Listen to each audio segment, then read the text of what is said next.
আসসালামু আলাইকুম দর্শক, স্বাগত জানাচ্ছি আরটিভির মধ্যাহ্নের সংবাদে। আপনাদের সঙ্গে আছে আমি ফারি ফাতেমা। ধীর গতিতে কমছে বন্যার পানি। দুর্গত এলাকায় খাবার ও বিশুদ্ধ পানির সংকটে রয়েছে বানভাসীরা। ছড়িয়ে পড়ছে পানিবাহিত নানা রোগ। ফেনীর কিছু অংশে বন্যার উন্নতি হলেও 3টি উপজেলাতে পানি কমছে ধীর গতিতে। পানিবন্দী ও ঘরে ফেরা মানুষ দুর্ভোগে আছে। দাগনভূঞা ও সোনাগাজী সহ ফেনী সদরের কয়েক লাখ মানুষ এখনো পানিবন্দী আছে। দেখা দিয়েছে খাদ্য সংকট, ছড়িয়ে পড়ছে রোগ ব্যাধি। পরশুরাম ও ফুলগাজীতে, ছাগলনাইয়াতে অনেক ঘরবাড়ি বিধ্বস্ত হয়েছে। নোয়াখালীতে পানিবন্দী আছে লাখ লাখ মানুষ। প্রত্যন্ত এলাকায় ত্রাণের জন্য হাহাকার চলছে। লক্ষ্মীপুরেও পানিবন্দির দিন কাটছে কয়েক লাখ মানুষের। কুমিল্লার বিভিন্ন উপজেলায় পানিবন্দী মানবেতর দিন কাটছে লাখো মানুষের। ব্রাহ্মণবাড়িয়াতে পানি কমতে থাকায় স্পষ্ট হচ্ছে ক্ষতচিহ্ন। বন্যার পানিতে সড়ক ভেঙে যাওয়ায় এখনো বিভিন্ন এলাকার যোগাযোগ বিচ্ছিন্ন রয়েছে। ঘরের পরিস্থিতি খারাপ, মহিলারা খুব কষ্ট করতেছে। কোনো ফান্ড সরকারি ভাবে কোনো ফান্ড পাওয়া যায়নি। ওয়ার্ডের বাসিন্দা, আমার ঘরের ভিতরে 4 ফুট পানি আছে। আমরা এই পর্যন্ত কোনো ত্রাণ পাইতেছি না। বন্যা পরিস্থিতি জানাতে কুমিল্লা থেকে সরাসরি যোগ দিচ্ছেন সহকর্মী আবুল খায়ের। খায়ের, আমাদের জানাবেন যে বন্যার পানি কমছে কিনা, এলাকার কি পরিস্থিতি দেখতে পাচ্ছেন? জি ফাতিমা, ত্রাণ পুনর্বাসন অধিদপ্তর বলছে যে জেলার 17টি উপজেলার মধ্যে 14টি উপজেলা বন্যা কবলিত হয়েছে। এই 14 উপজেলার 193টি ইউনিয়নের 10,26,000 বাসিন্দা কিন্তু পানিবন্দী হয়ে পড়েছে। তাদের মধ্যে 2,20,000-এর মতো মানুষ 8 শতাধিক আশ্রয় কেন্দ্রে তারা আশ্রয় নিয়েছে। আর এদিকে পানির যেই প্রবাহ, গুমতি নদীতে পানির প্রবাহ কমেছে, বিপদসীমার নিচে নেমে আসলেও জেলার যেই বুড়িচং উপজেলার ভাঙন কবলিত এলাকার পানিও কিছুটা কমেছে। তবে ভারত থেকে আসা যে পানি, সেই পানি কিন্তু ভাঙন কবলিত বাদ দিয়ে সরাসরি লোকালয়ে প্রবেশ করে নিম্নাঞ্চল অর্থাৎ জেলার ব্রাহ্মণপাড়া উপজেলায় কিন্তু পানি এখন বেড়েছে। আর এদিকে জেলার নাঙ্গলকোট, মনোহরগঞ্জ এবং লাকসাম এলাকায় কিন্তু ফেনী থেকে আসা পানির কারণে ওখানের বন্যা পরিস্থিতি কিছুটা অবনতি হয়েছে। এসব এলাকার বন্যা কবলিত এলাকার হাজার হাজার মানুষ কিন্তু এখনও পানিবন্দী হয়ে পড়েছে। আর পানিবন্দী এসব মানুষের মাঝে কিন্তু এখন নানা ধরনের রোগ বালাই দেখা দিয়েছে। তারা কিন্তু মানবেতর জীবনযাপন করছে। ইতিপূর্বে বিভিন্ন সংস্থা থেকে, বিভিন্ন ব্যক্তি উদ্যোগে এবং সামাজিক সংগঠনের উদ্যোগে বিপুল পরিমাণ ত্রাণ সামগ্রী আসলো। এসব ত্রাণ সামগ্রী কিন্তু যথাযথভাবে প্রত্যন্ত অঞ্চলে পৌঁছাতে পারছে না। অর্থাৎ স্পিডবোট এবং নৌকা সহ যথাযথ যোগাযোগ ব্যবস্থা না থাকার কারণে কিন্তু মানুষ ত্রাণ নিয়ে প্রত্যন্ত অঞ্চলে পৌঁছতে পারছে না। এতে কিন্তু প্রত্যন্ত অঞ্চলে যারা দুর্গত রয়েছেন তারা কিন্তু অনেকটাই অসহনীয় এবং মানবেতর জীবনযাপন করছে। তাদের মধ্যে অনেকে অসুস্থ হয়ে পড়েছেন। আর এদিকে আরেকটি বিষয়ে আমাদেরকে সিভিল সার্জন থেকে জানিয়েছেন যে আশ্রয় কেন্দ্রে যে সমস্ত নারী শিশু রয়েছেন, অনেক অসুস্থ মানুষ রয়েছেন, তাদের মধ্যে অনেকেই কিন্তু বেশি অসুস্থ হয়ে পড়েছেন। তাদেরকে কিন্তু উপজেলা এবং জেলা স্বাস্থ্য কমপ্লেক্সগুলোতে ভর্তি করা হচ্ছে। সব মিলিয়ে পানি কমছে, বন্যার পরিস্থিতির উন্নতি হলেও মানুষের দুর্ভোগ দুর্গতি কিন্তু ফাতিমা কমছে না। কুমিল্লা থেকে ফাতিমা, বন্যা পরিস্থিতি নিয়ে এই ছিল আমার কাছে সর্বশেষ তথ্য। ধন্যবাদ। বন্যা দুর্গত এলাকায় ত্রাণ সহায়তার বিষয়ে জানাতে ফেনী থেকে সরাসরি যোগ দিচ্ছেন সহকর্মী আজাদ মালদার। আজাদ, প্রত্যন্ত এলাকার মানুষ ত্রাণ সহায়তা পাচ্ছে কিনা আমাদের জানাবেন বিস্তারিত। আপনি যেমনটি বলেছিলেন যে ফেনীর এই একটা বিভীষিকাময় অবস্থা, যে স্মরণকালের একটা ভয়াবহ বন্যা বয়ে যাচ্ছে এই ফেনীবাসীর উপর দিয়ে। আপনারা জানেন যে এখানে প্রত্যক্ষ এবং পরোক্ষভাবে প্রায় 20 লাখ লোক মূলত পানিবন্দী এবং ক্ষতিগ্রস্ত। আমাদেরকে প্রশাসন জানিয়েছেন যে জেলা প্রশাসন সূত্রে আমরা যতটুকু জেনেছি যে এখানে প্রায় 10 লক্ষ লোক পানিবন্দী অবস্থা মানবতা জীবনযাপন করছে। যদিও ফুলগাজী এবং পরশুরাম, ছাগলনাইয়ার পানি নেমে কমে গেছে, তো তাদের ভোগান্তি কিন্তু চরম আকার ধারণ করেছে। তাদের যে দুর্ভোগের সীমা নেই। এদিকে আপনাদেরকে আরো জানিয়ে রাখি যে ফেনীর মধ্যে ফেনী সদর সহ দাগনভূঞা এবং সোনাগাজী উপজেলার অবস্থা অত্যন্ত ভয়াবহ। এখানে প্রায় 6 থেকে 7 লাখ লোক পানিবন্দী অবস্থা এখনো আটকা পড়েছে বিভিন্ন জায়গায়, এবং তারা বাড়িঘরেও আটকা পড়েছে, এবং তাদেরকে যতটুকু লোকজন স্বেচ্ছাসেবী সংগঠন প্রশাসন উদ্ধার করে প্রায় 60 থেকে 70টি আশ্রয় কেন্দ্রে তাদেরকে আশ্রয় দেওয়া হয়েছে এবং তাদেরকে সেখানে খাবার সরবরাহ করছে এবং শুকনো খাবার সহ তাদেরকে 2 বেলা এই খিচুড়ি দেওয়া হচ্ছে, 1 বেলা তাদেরকে পাউরুটি নাস্তা এবং শুকনো খাবার দেওয়া হচ্ছে। এদিকে আপনাদেরকে আরো জানিয়ে রাখি যে এখানে আসলে মানুষের যে মাছের গেট, রাস্তাঘাট এবং এই শিক্ষা প্রতিষ্ঠান সর্বোপরি দাগনভূঞা এবং ফেনী জেলার মধ্যে প্রায় কয়েক হাজার ব্যবসায়ী তাদের মালসামানা কোটি কোটি টাকার মালসামানা তাদের নষ্ট হয়ে গেছে। তারা বিরাট ক্ষতির সম্মুখীন হয়ে গেছে। তারা কোটি কোটি টাকার গানি এবং লোকসানে গানি টানতে হচ্ছে। এদিকে মানুষের যে আসবাবপত্র, মানুষের ঘরে যে ফার্নিচার, মানুষ যে ঘর থেকে সরাইতে পারে না, হঠাৎ করে যে মানুষের এক বুক থেকে গলা পর্যন্ত মানুষের পানি উঠে গেছে। মানুষ কোনো রকমে প্রাণ ভয়ে আপনার জীবিকা প্রাণ বাঁচাতে গিয়ে তারা আশ্রয় নিয়েছে। ধন্যবাদ। এদিকে নারায়ণগঞ্জের রূপগঞ্জে গাজী টায়ার কারখানার আগুন এখনো পুরোপুরিভাবে নেভেনি। কারখানার ভেতরে কোথাও কোথাও হঠাৎ জ্বলে উঠছে আগুন। গেল 3 দিন ধরে ফায়ার সার্ভিসের 12টি ইউনিট আগুন নিয়ন্ত্রণে কাজ করছে। আগুনের ঘটনায় নিখোঁজদের খোঁজে বাইরে আহাজারি করছেন স্বজনরা। ঘটনার 3 দিন পেরিয়ে গেলেও কতজন নিখোঁজ রয়েছে তা স্পষ্টভাবে জানা যায়নি। জেলা প্রশাসন থেকে জানা যায় নিখোঁজদের সংখ্যা 60 থেকে 70 জন হতে পারে। এদিকে এই ঘটনায় নারায়ণগঞ্জ জেলার অতিরিক্ত জেলা ম্যাজিস্ট্রেট হামিদুর রহমানের নেতৃত্বে 8 সদস্যের একটি তদন্ত কমিটি গঠন করেছে জেলা প্রশাসন।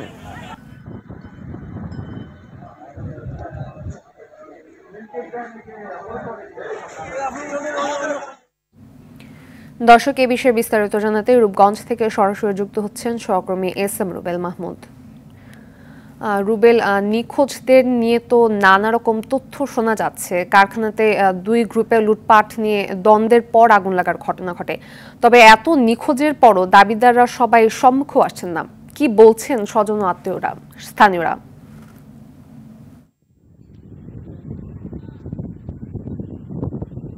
জি ধন্যবাদ ফাতিমা। আসলে যেমনটা জানাচ্ছিলাম, আমরা কিন্তু গত 25 তারিখে রাত 10:30 থেকে যে অগ্নিকাণ্ডের ঘটনা এখানে ঘটেছে, আসলে এখানে কিন্তু আপনারা জানেন যে এখানে কিন্তু আসলে কোনো শ্রমিক বা এই ফ্যাক্টরিটি চালু ছিল না। এখানে যারা এখানে এসেছিলেন, যারা নিখোঁজ হয়েছেন সবাই লুটপাটের জন্য এসেছিলেন। সেজন্যই কিন্তু দেখা যায় যে আসলে আপনার তার আত্মীয় স্বজন বা কেউ তারা কিন্তু আসছেন না সামনে, আমাদের ক্যামেরার সামনে আসছেন না। কারণ এখানে যদি দেখা যায় শ্রমিক নিহত হইতো তাহলে দেখা যায় কিন্তু সবাই এসে তাদেরকে খোঁজ খবর নিত এবং তারা কে কোথায় রয়েছেন সেটা জানার জন্য কিন্তু চেষ্টা করতেন। তবে সর্বশেষ কিন্তু আমরা এখান থেকে যেটা দেখতে পেয়েছি, অনেকেই টানা 3 দিন ধরে আগুন নিয়ন্ত্রণ। আজকেও কিন্তু আমরা সকালবেলা যখন লাইভে ছিলাম তখনও কিন্তু কিছু কিছু জায়গায় যে আগুন জ্বলতেছিল আমরা কিন্তু সেটা লক্ষ্য করেছি। তবে এখনো কিন্তু ফায়ার সার্ভিসের যে ইউনিট কিন্তু এখানে রয়েছে তারা কিন্তু এখানে কাজ করছেন। আর এছাড়াও জেলা ম্যাজিস্ট্রেটকে যারা এখানে রয়েছেন তারা কিন্তু একটি 8 সদস্য বিশিষ্ট একটি কমিটি গঠন করে দিয়েছেন এবং তারা যে ভবনটিতে আগুন লেগেছে, এটা 1 থেকে 5 তলা 6 তলা পর্যন্ত যে অবস্থায় রয়েছে ভবনটি, সেই ভবনটি কিন্তু এখন পর্যন্ত কোনো মানে যারা লাশ উদ্ধারের কিন্তু কেউ যাচ্ছেন না। তারই একটি কারণ, সেটা হচ্ছে যে বর্তমানে যে ভবনটি রয়েছে সেই ভবনটি কিন্তু খুবই কঠিন একটি খারাপ অবস্থায় রয়েছে, যেখানে যে কোনো মানুষই উঠবে না কেন সাথে সাথে এই ভবনটি ভেঙে পড়ে যাবে।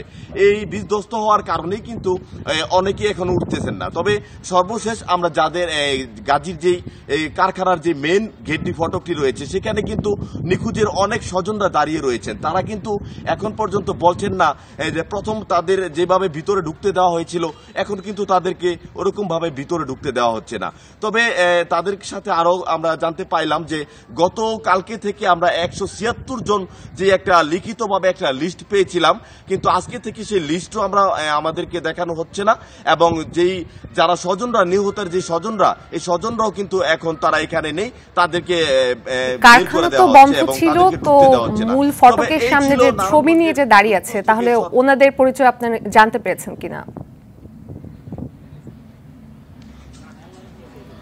জি জি ফাতিমা, আসলে আমরা যারা কারখানার যে ফটকের সামনে যারা দাঁড়িয়েছিল তারা কিন্তু যে ছবি নিয়ে দাঁড়িয়েছিল, আমরা তাদের কাছে জানতে চাইলাম যে তারা আমাদেরকে বলেছেন যে আসলে আমার যে আত্মীয়স্বজন এখানে রয়েছে, গত পরশুদিন এখানে তারা যে ঢুকছে, যেদিন অগ্নিকাণ্ডের ঘটনা ঘটেছে তারা ঢুকছে, কারোর সাথে আমরা ফোনে কথা বলেছি।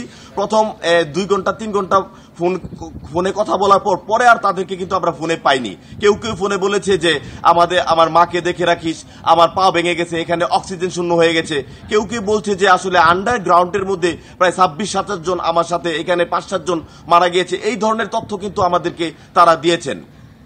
তবে এই ছিল আমার কাছে নারায়ণগঞ্জের রূপগঞ্জ থেকে সর্বশেষ সংবাদ। ফাতিমা, ধন্যবাদ। রাজধানী হাতিরঝিল লেক থেকে রাহনুমা সারাহ নামে এক নারীর মরদেহ উদ্ধার করা হয়েছে। তিনি বেসরকারি টেলিভিশন জিটিভির বার্তা বিভাগের নিউজরুম এডিটর হিসেবে কাজ করতেন বলে জানা গেছে। মঙ্গলবার মধ্যরাতে এই ঘটনা ঘটে। অচেতন অবস্থায় তাকে দ্রুত উদ্ধার করে ঢাকা মেডিকেল কলেজ হাসপাতালের জরুরি বিভাগে নেওয়া হলে কর্তব্যরত চিকিৎসক মৃত ঘোষণা করেন। মৃত্যুর আগে তিনি নিজের ফেসবুক আইডি থেকে স্ট্যাটাসও দেন। মরদেহ এখন ঢামেক মর্গে রাখা হয়েছে বলে হাতিরঝিল থানার পুলিশ নিশ্চিত করেছে।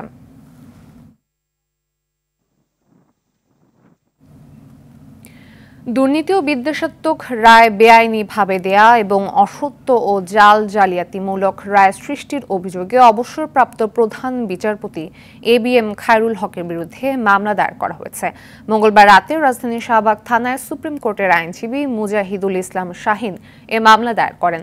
গত 26 আগস্ট নারায়ণগঞ্জে সাবেক প্রধান বিচারপতি ও সদ্য পদত্যাগ করা আইন কমিশনের চেয়ারম্যান ABM খায়রুল হকের বিরুদ্ধে সংবিধানের 13 সংশোধনী বাতিলের রায় পরিবর্তন ও জালিয়াতির অভিযোগে আরেকটি মামলা করা হয়। এই মামলার অভিযোগ প্রমাণিত হলে খায়রুল হকের 7 বছরের সাজা হতে পারে। এদিকে সাবেক 3 প্রধান বিচারপতি সহ আপিল বিভাগের 7 জন বিচারপতির বিরুদ্ধে আদালত অবমাননা মামলা করেছেন আইনজীবী ইউনুস আলী আকন্দ। আন্তর্জাতিক প্রসঙ্গ। কলকাতার RG কর হাসপাতালে চিকিৎসককে ধর্ষণ ও হত্যাকাণ্ডের ঘটনায় পশ্চিমবঙ্গে চলছে 12 ঘন্টার বাংলা বন্ধ কর্মসূচি। বুধবার সকাল 6টা থেকে সন্ধ্যা 6টা পর্যন্ত চলবে কর্মসূচি। জেলায় জেলায় চলছে পথ অবরোধ। ব্যাহত ট্রেন পরিষেবা, সংঘর্ষ হয়েছে তৃণমূল ও বিজেপি সমর্থকদের মধ্যে। ভাটপাড়া এলাকায় গুলির ঘটনা ঘটেছে। পরিস্থিতি সামাল দিতে ধরপাকড় করছে পুলিশ। 2 বিধায়ক সহ কোচবিহারে গ্রেপ্তার হয়েছে 30 জন। সরকারি বাস চলাচল করলেও বন্ধ রয়েছে ট্রেন ও বেসরকারি বাস পরিষেবা। বিক্ষোভের প্রভাব পড়েছে স্থানীয় বাজারগুলোতেও, বন্ধ বেশিরভাগ দোকান।